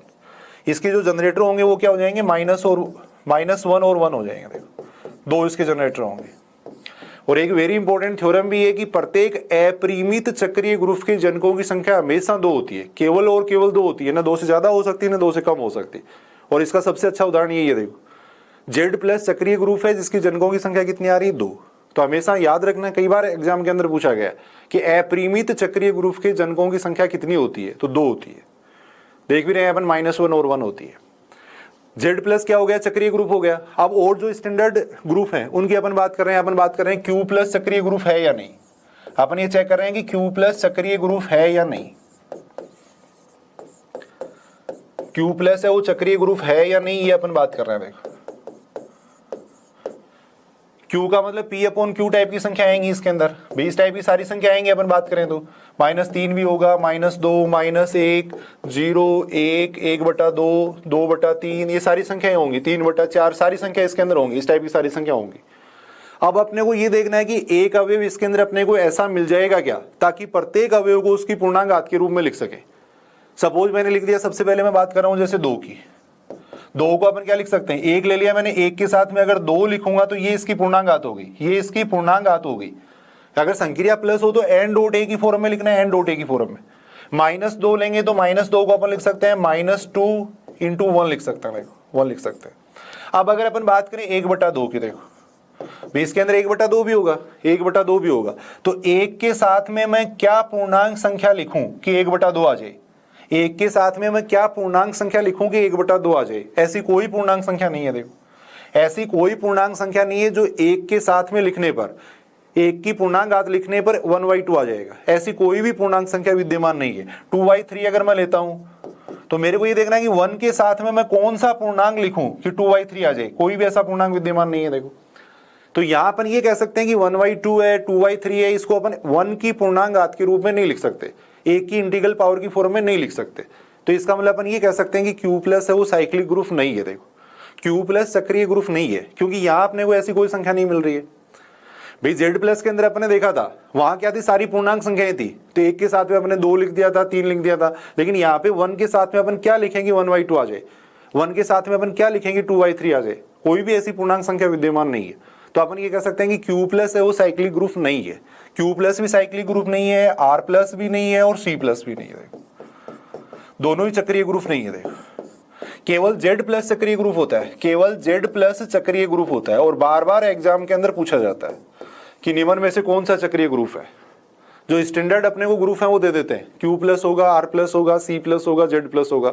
तो केवल जेड प्लस चक्रीय ग्रुप है, केवल जेड प्लस क्या होगा, चक्रीय ग्रुप होगा। वही वैसे अगर अपन बात करें तो प्लस है वो क्या है, प्लस संक्रिया हमेशा क्या होती है, अबेलियन संक्रिया होती है। तो जेड प्लस है वो ओबेली ग्रुप भी है और चक्रीय ग्रुप भी है। जेड प्लस ओबेली ग्रुप भी है, चक्रीय ग्रुप भी है। लेकिन अपन ये बात कर सकते हैं कि कोई भी चक्रीय ग्रुप होता है वो हमेशा ओबेली होता है। चक्रीय ग्रुप हमेशा क्या होता है, ओबेली होता है। लेकिन ओबेली ग्रुप का चक्रीय होना आवश्यक नहीं है। यहां अपन देख रहे हैं, देखो ये दोनों ओबेली ग्रुप हैं। प्लस संक्रिया के साथ में जितने भी ग्रुप हैं सारे ओबेली ग्रुप होते हैं। तो ये देखो ओबेली ग्रुप है लेकिन चक्रीय ग्रुप नहीं है। तो कई बार एग्जाम के अंदर जैसे सत्य है या स्टेटमेंट, दो स्टेटमेंट दे देते हैं, फिर पूछते हैं कि निम्न में से कौन सा सही है, ए सही है, बी सही है, इस तरीके से पूछते हैं। तो वहां ऐसी बातें पूछी जाती है। अपन ये कह सकते हैं कि प्रत्येक चक्रीय ग्रुप अबेलियन होता है, प्रत्येक साइक्लिक ग्रुप है वो अबेलियन होता है, लेकिन अबेलियन का साइक्लिक होना जरूरी नहीं है। उदाहरण आर प्लस सी प्लस का अपन दे सकते हैं। देखो आर प्लस है, सी प्लस है, क्यू प्लस है, सारे अबेलियन ग्रुप है लेकिन चक्रीय ग्रुप नहीं है, ये अपन कह सकते हैं। देखो और कोई भी एग्जाम्पल अपन ले, जैसे जी बराबर अपन ने ये ले लिया, जी बराबर अपन ने ले लिया 0 1 2 3, संक्रिया ले लिया अपन ने +4, संक्रिया ले लिया अपन ने +4। अपन जानते हैं +4 संक्रिया के लिए ग्रुप होता है। अब अपने को चेक करना है कि ये चक्रीय ग्रुप है या नहीं। तो अगर परिमित ग्रुप अगर दे रखा है, परिमित ग्रुप दे रखा है तो अवयव की कोटि निकाल के देख लो। यदि किसी भी अवयव की कोटि ग्रुप की कोटि के बराबर आती है तो वो ग्रुप क्या हो जाएगा, साइक्लिक ग्रुप हो जाएगा। तो यहां अपन देखें तो ऑर्डर ऑफ जी कितना हो जाएगा, ऑर्डर ऑफ जी कितना होगा 4। तत्सम का अवयव कितना हो जाएगा इसका 0। आइडेंटिटी एलिमेंट कितना हो जाएगा 0। तत्सम का अवयव हो जाएगा इसका 0 हो जाएगा। देखो तत्सम का अवयव की कोटि हमेशा कितनी होती है, 1 होती है। तत्सम का अवयव की कोटि हमेशा 1 होती है। देखो 1 की कोटि देखनी है तो 1 की 1 से अपन कितनी बार संक्रिया करवाएंगे तत्सम का अवयव आ जाए। 1 की 1 से कितनी बार संक्रिया करवाएंगे तत्सम का अवयव आ जाए। तो 1 में 1 जोड़ेंगे 2 आएगा, फिर 1 जोड़ेंगे 3 आएगा, फिर 1 जोड़ेंगे 4, 4 का मतलब 0। तो ऑर्डर ऑफ 1 कितना हो गया, देखो ऑर्डर ऑफ 1 कितना हो जाएगा 4 हो जाएगा। 1 की 1 से कितनी बार कंपोजिशन करवाएंगे आइडेंटिटी एलिमेंट आ जाए। अभी अपन अवशेष संक्रिया की बात कर रहे थे। 2 की अगर अपन 2 से संक्रिया करवाएं तो 2 में 2 जोड़ते ही कितना आ रहा है 4, और 4 का मतलब कितना हो जाएगा 0। तो ऑर्डर ऑफ 2 कितना हो जाएगा 2 हो जाएगा। 3 की अपन ऑर्डर देखें तो कितना आएगा, 3 की 3 से कितनी बार संक्रिया करवाएं कि 0 आ जाए। तो 3 में 3 जोड़ेंगे 6, 6 का मतलब 2 हो गया। 2 में 3 जोड़ेंगे 5, 5 का मतलब 1 हो गया। फिर उसमें 3 जोड़ेंगे 4, 4 का मतलब 0। देखो तो यहाँ से ऑर्डर ऑफ 3 कितना हो जाएगा 4 हो जाएगा। ऑर्डर ऑफ 3 कितना हो गया 4। तो 2 अवयव अपने को ऐसे मिल गए जिनका ऑर्डर किसके बराबर आ रहा है, ग्रुप के बराबर आ रहा है। देखो ऑर्डर ऑफ 1 और ऑर्डर ऑफ 3 दोनों की कोटि किसके बराबर आ रही है, ऑर्डर ऑफ जी के बराबर आ रही है। तो इसका मतलब जनक कौन कौन हो जाएंगे, 1 और 3 जनक हो जाएंगे, 1 और 3। तुरंत अपन पता लगा सकते हैं, बेसिक डेफिनेशन से तो पता लगा ही सकते हैं। लेकिन अगर जी परिमित ग्रुप है, फाइनाइट ग्रुप है, तो हमेशा इस तरीके से अपन देख सकते हैं। देखो ये 2 इसके जनक हो जाएंगे। ऐसे अपन नंबर ऑफ जनरेटर की बात कर सकते हैं। देखो ग्रुप जी के जनकों की संख्या की बात कर सकते हैं। देखो ग्रुप जी के जनकों की संख्या अपन देख सकते हैं। कई बार एग्जाम के अंदर ये क्वेश्चन पूछा जाता है और उसके लिए अपन काम में लेते हैं। देखो एक यूलर 5 फंक्शन, ग्रुप जी के जनकों की संख्या, ओइलर 5 फंक्शन की बात कर रहे हैं। देखो यदि ऑर्डर ऑफ जी बराबर n है, देखो ऑर्डर ऑफ जी बराबर n है, तब जी के जनकों की संख्या, नंबर ऑफ जनरेटर जी के जनकों की संख्या वो बराबर होती है किसके, फाई n के बराबर होती है। फाई n के बराबर होती है। देखो फाई n का मतलब क्या होता है, फाई n का मतलब ये होता है n से छोटी। फाई n का मतलब होता है n से छोटी व n की सापेक्षिक अभाज्य संख्या, n से छोटी व n की सापेक्षिक अभाज्य संख्याओं की संख्या, सापेक्षिक अभाज्य संख्याओं की संख्या जितनी होती है उतना ही फाई n का मान होता है। फाई n का मतलब यूलर 5 फंक्शन कहते हैं इसको, ओइलर 5 फंक्शन कहते हैं। देखो ओइलर 5 फंक्शन इसको कहा जाता है। तो ऑर्डर ऑफ जी बराबर अगर n है तब जी के जनकों की संख्या बराबर होती है फाई n के बराबर। फाई n का मतलब होता है n से छोटी व n की सापेक्षिक अभाज्य संख्या। जैसे अपन बात करें 6 की बात करें, देखो 5 6 का मतलब अपने को ये देखना है कि 6 से छोटी और 6 की सापेक्षिक अभाज्य संख्या कौन कौन सी है। तो कितनी हो जाएगी, एक तो 1 हो जाएगी देखो, और कौन सी हो जाएगी, 2 भी नहीं होगी, 3 भी नहीं होगी, 4 भी नहीं होगी, 5 भी हो जाएगी देखो। तो 5 6 का मान कितना आएगा, देखो 5 6 का मान कितना हो जाएगा, 2 हो जाएगा। 6 से छोटी व 6 की सापेक्षिक अभाज्य संख्या आपको देखनी है, 6 से छोटी होनी चाहिए और 6 की सापेक्षिक अभाज्य संख्या। सापेक्षिक अभाज्य संख्याओं का मतलब ये होता है दो संख्याओं का अगर मैसअप है 1 है, ग्रेटेस्ट कॉमन डिवाइजर अगर 1 है, तो तब वो दोनों क्या कहलाती है, सापेक्षिक अभाज्य संख्या कहलाती है। तो 5 6 का मान कितना होता है, 2 होता है। 5 6 का मान कितना होता है, 2 होता है। अब यहां पे अगर अपन देखें, सीधा सीधा अपन देख सकते हैं, देखो यदि n अभाज्य संख्या है, यदि n अभाज्य संख्या है, सीधा सा अपन याद कर लेंगे, यदि n अभाज्य संख्या है तब फाई n किसके बराबर होता है, देखो n-1 के बराबर होता है। यदि n अभाज्य संख्या है तब फाई n किसके बराबर होगा, n-1 के बराबर होगा। बेसिक डेफिनेशन से आप देख सकते हो भाई, 5 7 का मान निकालना है, 5 7 का मान। तो 7 से छोटी व 7 की सापेक्षिक अभाज्य संख्या कौन कौन सी होंगी, 1 हो जाएगी, 2 हो जाएगी, 3 हो जाएगी, 4 हो जाएगी, 5 हो जाएगी और 6 हो जाएगी। देखो कितनी संख्या आ रही है, 6 संख्या आ रही है, 6 संख्या आ रही है, इसका मतलब 5 7 किसके बराबर हो जाएगा, 6 के बराबर हो जाएगा। देखो तो यदि n अभाज्य संख्या है तब फाई n बराबर होता है किसके, n-1 के। और यदि n इस फॉर्म में, n बराबर है जैसे p की पावर a q की पावर b, इस फॉर्म में, या मान लो r की पावर b, r की पावर c और ले लो, p की पावर a q की पावर b है, जहां p व q क्या है, अभाज्य संख्या है, p व q क्या है, अभाज्य संख्या है, तब फाई n इसके बराबर होता है, तब फाई n बराबर होता है n 1 - 1 upon p 1 - 1 upon q, इसके बराबर होता है। भाई दो ही केस पॉसिबल होंगे, अगर अभाज्य संख्या आती है तब तो सीधा ही अपन ये लिख देंगे, अगर अभाज्य संख्या नहीं आती है तो अपन क्या करेंगे, प्राइम फैक्टर करेंगे, अभाज्य गुणनखंड करेंगे, अभाज्य गुणनखंड करेंगे, उसके बाद में अपन देखेंगे। देखो मान लो अभाज्य गुणनखंड आ रहे हैं, p और q आ रहे हैं, तब फाई n को अपन इस तरीके से लिख सकते हैं। देखो फाई n का मान यहां से निकाला जा सकता है, तो बिल्कुल आसान है।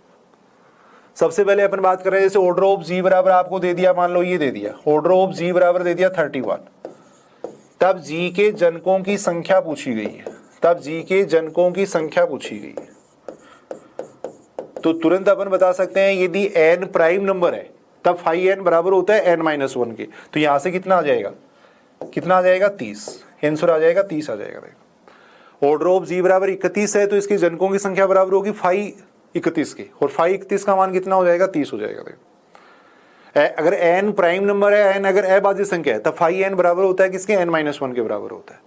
दूसरा अगर और कोई केस लें अपन, जैसे ये ले रहे हैं, मान लो ऑर्डर ऑफ जी बराबर ले लिया मैंने 50 ले लिया, तब अपने को जी के जनकों की संख्या पूछी गई है, तब जी के जनकों की संख्या अपने को पूछी गई है।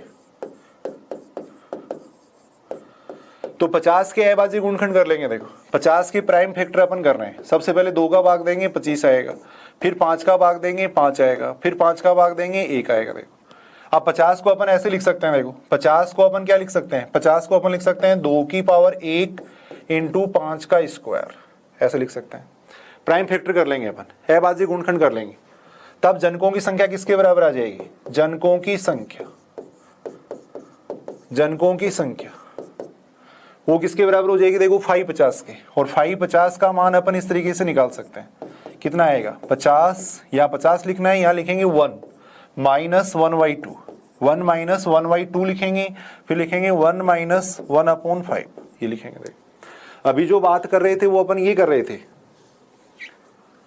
अगर ऑर्डर ऑफ जी बराबर n है तब जी के जनकों की संख्या निकालनी है, तो अगर प्राइम नंबर है तब तो सीधा अपन देख सकते हैं, अगर प्राइम नंबर है तब इसके प्राइम फैक्टर करेंगे। देखो प्राइम फैक्टर करेंगे, मान लो ये आ गया जैसे p की पावर a q की पावर b आ गया जैसे ये मान, तब इसके जनकों की जो संख्या होती है वो किसके बराबर होती है, फाई n के बराबर होती है, और फाई n का मान अपन इस तरीके से निकाल सकते हैं, तब जी के जनकों की जो संख्या होगी वो किसके बराबर होगी, फाई n के बराबर। और उसका फॉर्मूला ये होता है, यहाँ तो n लिखना आपको, यहाँ ये लिखना है 1 - 1/p लिखना है, यहाँ लिखना है 1 - 1/q लिखना है, ये लिखना। देखो तो वही अपने बात की है। देखो यहाँ पे फाई n की जगह 50 आ गया, इसको सोल्व कर लेंगे।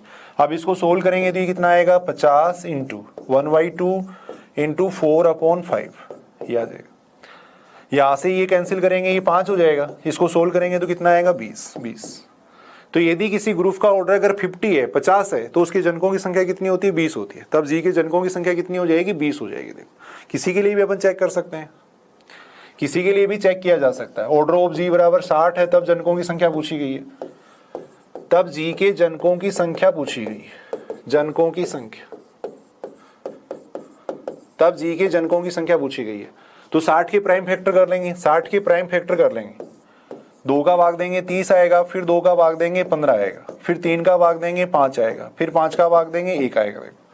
तो इसको अपन ऐसे लिख सकते हैं, इसको लिख सकते हैं अपन 2 का स्क्वायर 3 की पावर 1 5 की पावर 1, ऐसे लिख सकते हैं। तब जनकों की संख्या कितनी आ जाएगी, जनकों की संख्या कितनी हो जाएगी, यूलर 5 फंक्शन से अपन यहाँ पे निकाल सकते हैं। ये आ जाएगा 60, इंटू में आएगा 1 माइनस 1/2, यहाँ आ जाएगा 1 माइनस 1/3,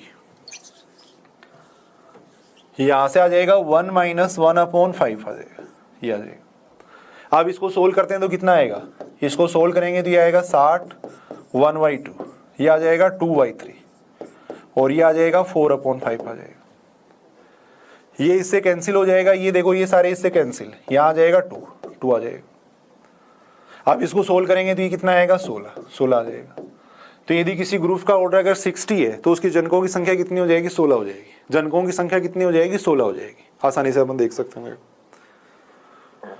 एक ही नियम होता है, देखो जी बराबर अगर ये है, कई बार ऐसे लिखा हुआ होता है जी बराबर a square a cube, last में an बराबर e दिया हुआ होता है, तब इसके जो जनक होते हैं वो हमेशा a की पावर r की फॉर्म में होते हैं। अगर कोई ग्रुप इस तरीके से दे रखा है तब इसके जो जनरेटर होंगे वो a की पावर r की फॉर्म में होते हैं, a की पावर r की फॉर्म में होते हैं, जहां पे r क्या होता है, n की सापेक्षिक अभाज्य संख्या होती है। जहां r क्या होती है, n की सापेक्षिक अभाज्य संख्या होती है, r है वो n की सापेक्षिक अभाज्य संख्या होती है, सापेक्षिक अभाज्य संख्या। जैसे मान लो आपको g बराबर ये दे दिया, g बराबर अपने को दे दिया a square a cube, last में दे दिया a tan बराबर e दे दिया, देखो इस तरीके से दिया हुआ है। तब इसके जनक पूछे गए, तब इसके जनक अपने को पूछे गए, तब जनक है तो 10 की सापेक्षिक अभाज्य संख्या देख लेंगे भाई। यहाँ पे अपन बात कर रहे थे, देखो a की पावर n बराबर e है, तब इसके जो जनरेटर होंगे वो a की पावर r की फॉर्म में होंगे, जहां पे r क्या होती है, n की सापेक्षिक अभाज्य संख्या होती है। तो 10 की सापेक्षिक अभाज्य संख्या कौन कौन सी आ जाएंगी, 10 की सापेक्षिक अभाज्य संख्या,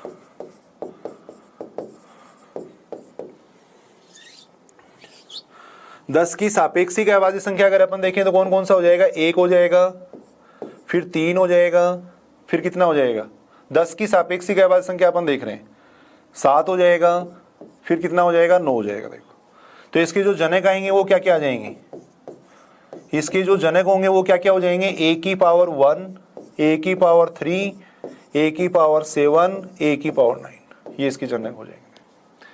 वैसे भी अगर आप देखोगे ऑर्डर ऑफ जी बराबर अगर 10 होता है तो उस फॉर्मूले से अगर अपन निकालेंगे तो जनकों की संख्या कितनी आएगी, 4। यहाँ भी कितनी आ रही है, 4 आ रही है। देखो ये इसके जनक हो जाएंगे, ये इसके जनक हो जाएंगे।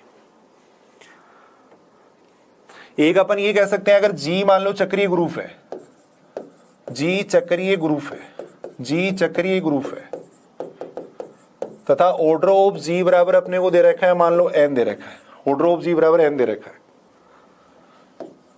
तथा मान लो d क्या है, n का भाजक है, d n का भाजक है, d n का भाजक है, तब ग्रुप जी में,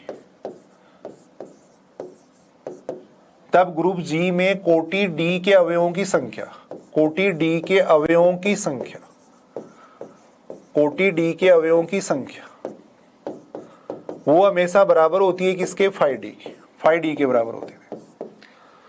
देखो जी चक्रीय ग्रुप है तथा ऑर्डर ऑफ जी बराबर n है, जी एक साइक्लिक ग्रुप होना चाहिए, ऑर्डर ऑफ जी बराबर n होना चाहिए, d क्या है, n का भाजक है। ये मैं इसलिए कह रहा हूं क्योंकि अवयव की कोटि है वो हमेशा ग्रुप की कोटि को डिवाइड करती है, ग्रुप की कोटि में हमेशा अवयव की कोटि का भाग जाता है। अब d n का भाजक ही नहीं होगा तो इसका मतलब वो अवयव उस कोटि का अवयव वहां पे विद्यमान ही नहीं होगा। अगर d n का भाजक है इसका मतलब उस कोटि का अवयव वहां पे विद्यमान हो सकता है। तो संख्या अगर देखनी है कि उस कोटि के कितने अवयव होंगे, वो संख्या देखनी है तो वो बराबर होती है फाइ d के बराबर होती है। ग्रुप जी में कोटि डी के अवयवों की संख्या किसके बराबर होती है? 5d के बराबर होती है।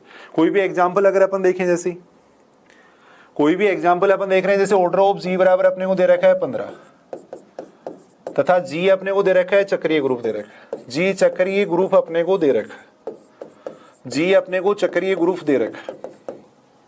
तब अपने को ये देखना है कि अब इसके अगर भाजक देखें भाई, इसके जो 15 के भाजक अगर वो अपन देखें तो कौन कौन से हो जाएगी?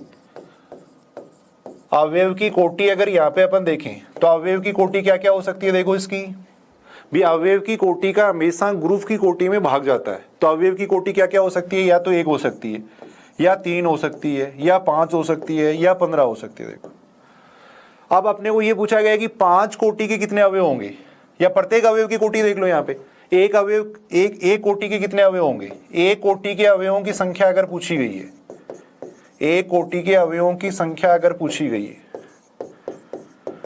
तो वो बराबर होती है किसके? 5 के, 5 के बराबर होती है। और 5 बराबर होता है किसके? 1 के बराबर होता है।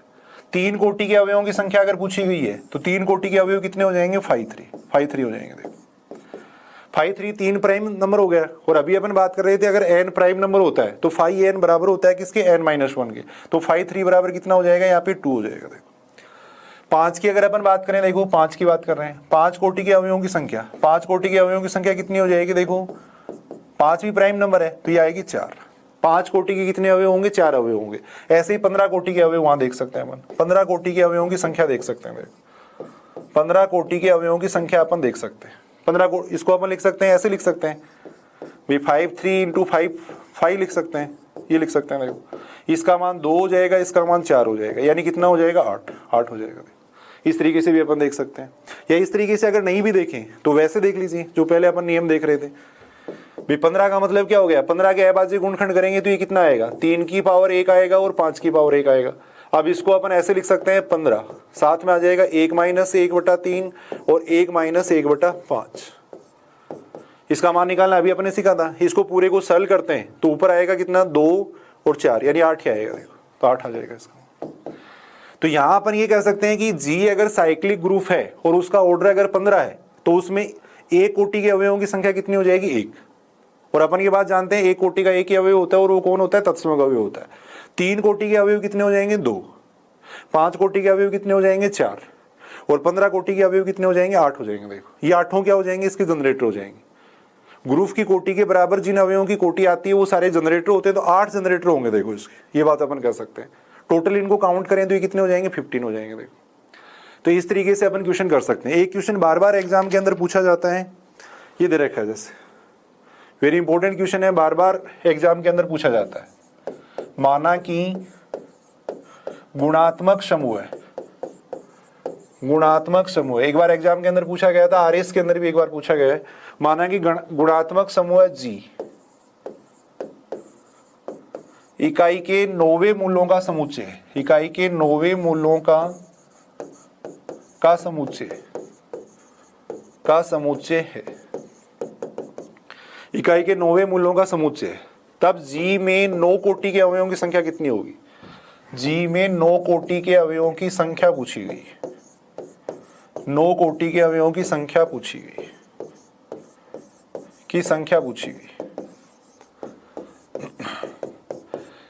आपने वो देखो जी क्या दे रखा है? एक मल्टीप्लिकेटिव ग्रुप दे रखा है, देखो, और 9वें मूल्यों का समुच्चय दे रखा है। और अपन ये बात जानते हैं कि जितने भी जो रूट होते हैं वो सारे मिलकर हमेशा एक साइक्लिक ग्रुप बनाते हैं। एन रूट ऑफ यूनिटी है वो भी हमेशा क्या होता है? एक साइक्लिक ग्रुप होता है। तो इसका मतलब जी क्या हो जाएगा? एक चक्रीय ग्रुप हो जाएगा। सबसे पहले तो अपन ये कह सकते हैं कि जी एक चक्रीय ग्रुप होगा। और चक्रीय ग्रुप में अगर किसी कोटि के अवयवों की संख्या देखनी होती है तो सीधा सीधा फॉर्मूला होता है, 9 कोटि के अवयवों की संख्या देखनी है तो उसका हो जाएगा 5 9 हो जाएगा। देखो 9 कोटि के अवयवों की संख्या अगर अपने को इसमें देखनी है, 9 कोटि के अवयवों की संख्या अगर अपने को देखनी है तो वो बराबर हो जाएगी किसके? 5 9 के बराबर हो जाएगी। 5 9 का मान अपन निकाल सकते हैं। 9 का मतलब हो गया 3 का स्क्वायर, 3 का स्क्वायर हो गया। तो इसको लिख देंगे 9 × 1 - 1/3 लिख देंगे। देखो ये लिख देंगे। अब इसको सॉल्व करेंगे तो ये कितना बनेगा? 2/3। इसको हल करेंगे तो ये कितना बन जाएगा? 6। तो 5 9 का मान कितना आ गया? 6 आ गया। देखो तो अपन ये कह सकते हैं कि इस ग्रुप के अंदर 9 कोटि के अवयवों की संख्या कितनी हो जाएगी? 6। 9 कोटि के अवयवों की संख्या कितनी हो जाएगी? 6। मान लो अपने को ये पूछा जाए कि 3 कोटि के कितने अवयव होंगे, तो 3 कोटि के अवयवों की संख्या अपन देख सकते हैं। 3 कोटि के अवयवों की संख्या किसके बराबर हो जाएगी, 5 के बराबर हो जाएगी। अगर जी चक्रीय ग्रुप है तभी ये नियम लगेगा, अगर जी साइक्लिक ग्रुप है तब अपन देख सकते हैं 9 कोटि के अवयव इतने होंगे, 3 कोटि के इतने अवयव होंगे, इस तरीके से अपन देख सकते हैं। कुछ थ्योरम की स्टेटमेंट है भी, कुछ थ्योरम्स की स्टेटमेंट है वो जो अपन बात कर रहे थे कि प्रत्येक ग्रुप है वो क्या होता है, कुछ प्रॉपर्टीज हैं ये जरूर अपने को ध्यान में रखनी है, कुछ इसके जो गुण धर्म है वो अपने को जरूर ध्यान में रखना है। देखो पहली बात तो अपन ये कह सकते हैं, देखो ऑर्डर ऑफ जनक, अगर जी परिमित ग्रुप है, अगर जी परिमित ग्रुप है, फाइनाइट ग्रुप है, तब ऑर्डर ऑफ जनक हमेशा बराबर होता है किसके, ऑर्डर ऑफ ग्रुप के बराबर होता है। देखो सेकंड बात अपन ये कह सकते हैं, अगर ए जनक है, ए अगर जनक है तो ए इनवर्स भी क्या होता है, जनक होता है। देखो ए इनवर्स भी हमेशा क्या होता है, जनक होता है, ये अपन कह सकते हैं। थ्योरम का प्रूफ भी अपन इनका कर सकते हैं, थ्योरम का प्रूफ भी अपन कर सकते हैं भाई ए जनक है, इसका मतलब जी के प्रत्येक अवयव को अपन ए की पूर्णांक घात के रूप में लिख सकते हैं। अगर जी जनक है, ये ए जनक है जी का, तो ए जी के प्रत्येक अवयव को अपन ए की पूर्णांक घात के रूप में लिख सकते हैं। अब इसको अपन ऐसे भी लिख सकते हैं कि पावर -m भी लिख सकते हैं। देखो तो इसका मतलब क्या हुआ, ए अगर जनक था तो अपन क्या कर रहे थे, जी के प्रत्येक अवयव को ए की पूर्णांक घात के रूप में लिख रहे थे। अब इसको अपन ऐसे लिख सकते हैं। देखो तो ये क्या हो गया, अगर m पूर्णांक है तो -m भी क्या होगा, एक पूर्णांक होगा। तो यहाँ अपन ने ए इनवर्स की पूर्णांक घात के रूप में भी इसको लिख दिया, ए इनवर्स की पूर्णांक घात के रूप में भी इसको लिख दिया। तो इसका मतलब ए इनवर्स भी क्या हो जाएगा, इसका जनरेटर हो जाएगा। देखो बाकी यहाँ अपने को थ्योरम की स्टेटमेंट पे, ये प्रूफ पे ज्यादा नहीं जाना है, थ्योरम की स्टेटमेंट अपने को ध्यान में रखना है। ए अगर जनक होता है तो ए इनवर्स भी क्या होता है, जनक होता है। देखो थर्ड बात अपन ये देख सकते हैं, देखो चक्रीय ग्रुप, जी अगर चक्रीय ग्रुप है तो जी क्या होगा, ओबेली होगा, हमेशा जी ओबेली होता है। जी चक्रीय ग्रुप है तो जी क्या होगा, ओबेली होगा। देखो ओबेली होगा, परंतु विलोम सत्य होना आवश्यक नहीं है, विलोम सत्य होना आवश्यक नहीं है, विलोम सत्य होना आवश्यक नहीं है, होना आवश्यक नहीं है।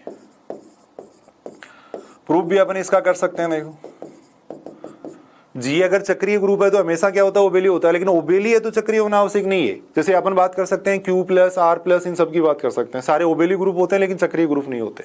एग्जाम्पल अपन देख सकते हैं इसका Q प्लस हो गया, R प्लस हो गया, C प्लस हो गया। देखो सारे क्या है, ओबेली ग्रुप है लेकिन चक्रीय ग्रुप नहीं है। वेरी इंपॉर्टेंट बात है, पूछी जाती है एग्जाम के अंदर। एक बात अपन ये कह सकते हैं, देखो अगर ऑर्डर ऑफ जी है वो प्राइम नंबर है, ऑर्डर ऑफ जी अगर अभाज्य संख्या है, ऑर्डर ऑफ जी अगर अभाज्य संख्या है, तब जी हमेशा क्या होता है, तब जी हमेशा होगा ओबेली व चक्रीय ग्रुप। ऑर्डर ऑफ जी अगर प्राइम नंबर है तब जी ओबेली व चक्रीय ग्रुप होता है। कई बार एग्जाम के अंदर पूछा जाता है, कई बार एग्जाम के अंदर पूछा जाता है ये स्टेटमेंट, वेरी इंपॉर्टेंट है, पूछा जाता है।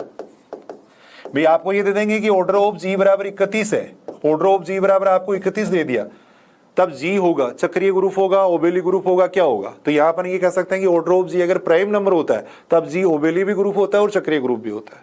तो ये ओबेली भी हो जाएगा और चक्रीय भी हो जाएगा, दोनों ग्रुप हो जाएगा। आगे अपन देखेंगे जी एक सरल ग्रुप भी होता है, आगे अपन बात करेंगे सिंपल ग्रुप की, वहां अपन देखेंगे। देखो एक अपन ये कह सकते हैं, देखो अपरिमित चक्रीय ग्रुप की, अपरिमित चक्रीय ग्रुप की, अपरिमित चक्रीय ग्रुप के जनकों की संख्या, के जनकों की संख्या वो कितनी हो जाएगी, 2 हो जाएगी। देखो हमेशा 2 होती है, केवल और केवल 2 होती है। देखो बार बार एग्जाम के अंदर पूछा जाता है, बार बार एग्जाम के अंदर ये बात भी पूछी जाती है। देखो उदाहरण अपन देख सकते हैं, अपरिमित चक्रीय ग्रुप का Z प्लस अपन ले सकते हैं। देखो Z प्लस अपन ले सकते हैं जिसके 2 जनक होते हैं, 1 और -1, 2 जनरेटर होते हैं। तो Z प्लस है वो एक अपरिमित चक्रीय ग्रुप है जिसकी जनक आ रहे हैं 1 और -1। तो अपन ये कह सकते हैं कोई भी अपरिमित चक्रीय ग्रुप होता है तो उसके जनकों की संख्या कितनी होती है, 1 और -1 होती है। तो इस तरीके से अपन कुछ थ्योरम्स की स्टेटमेंट ध्यान में रखेंगे तो आसानी से अपन क्वेश्चन को एग्जाम में कर सकते हैं। Thank you.